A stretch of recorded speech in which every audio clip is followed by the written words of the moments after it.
ఎదుటి మనిషికి నీ మీద ప్రేమ లేనప్పుడు నువ్వు ఎంత ఆరాటపడినా కూడా వ్యర్థమే. ఒక మనిషికి నిలబడడం తేలిక, పరిగెత్తడం కష్టం. కానీ మన మనసుకు మాత్రం పరిగెత్తడం తేలిక, నిలబడడం చాలా కష్టం. నీ యొక్క సోమరితనమే నీ అసలు శత్రువు. అదే నీ ఎదుగుదలకు మొదటి అడ్డంకిగా ఉంటుంది. గుర్తుంచుకోండి, మీ పేదరికానికి మూల కారణం మీ యొక్క సోమరితనమే. గంధపు చెట్టు తను నరికే గొడ్డలికి కూడా పరిమళాన్నిస్తుంది.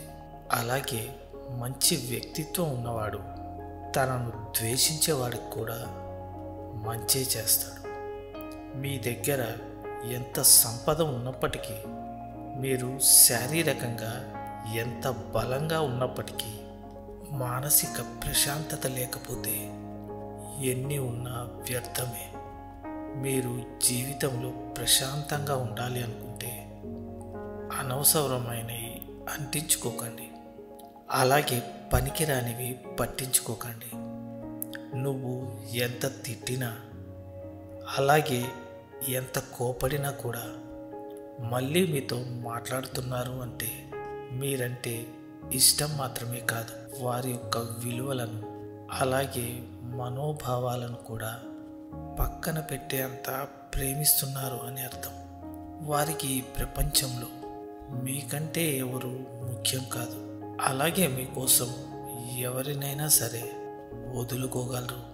మీరు వారితో ఉంటే ఏ పరిస్థితినైనా ఎదుర్కోగలరు అని అర్థం.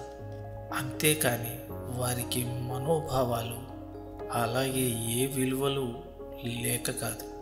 అర్థమైందనుకుంటా. ఏ బంధాలైనా అనుబంధాలైనా మనవి అనుకున్నంత వరకే. ఒక్కసారి మనసు విరిగి వద్దనుకుంటే నువ్వెవరో నేనెవరో. ఏ పనిని కూడా అపనమ్మకంతో మొదలు పెట్టవద్దు. ఎందుకంటే నీ మీద నీకున్న నమ్మకమే నీ విజయానికి తొలిమెట్టు.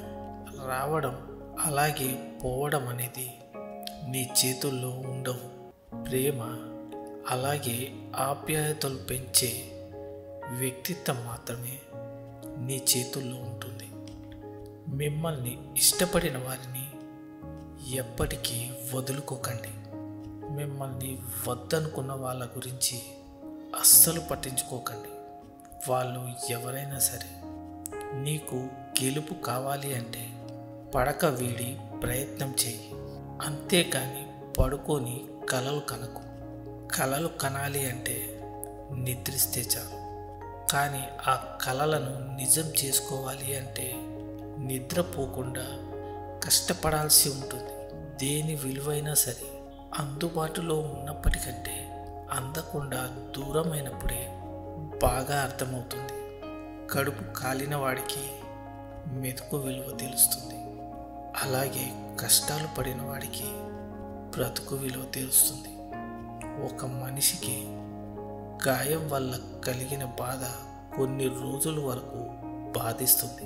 కానీ మాట వల్ల కలిగిన గాయం మాత్రం జీవితాంతం బాధిస్తుంది. విలువ ఇవ్వని బంధాల దగ్గరికి వెళ్ళి పదే పదే అవమానపడే బదులు ఆ బంధాలను వదిలించుకోవటమే మంచిది. ఏ వ్యక్తికైనా సంపద లేకపోయినప్పటికీ సంస్కారం ఉంటే జీవితం తృప్తిగా ఉంటుంది. అదే సంపద ఉండి సంస్కారం లేకపోతే తన జీవితంలో తను ఒక్కడు తప్ప మరెవరూ ఉండరు. మీకు ఉన్నదానిని నిర్లక్ష్యం చేస్తూ లేని దానికై ఆరాటపడుతూ ఉన్నంతకాలం మీరు ఎప్పటికీ సంతోషంగా ఉండలేరు. ధైర్యవంతుడు జీవితంలో ఒక్కసారి మాత్రమే మరణిస్తాడు. కానీ పిరికివాడు మాత్రం తనను బెదిరించే ప్రతి విషయంలో మరణిస్తూనే ఉంటాడు.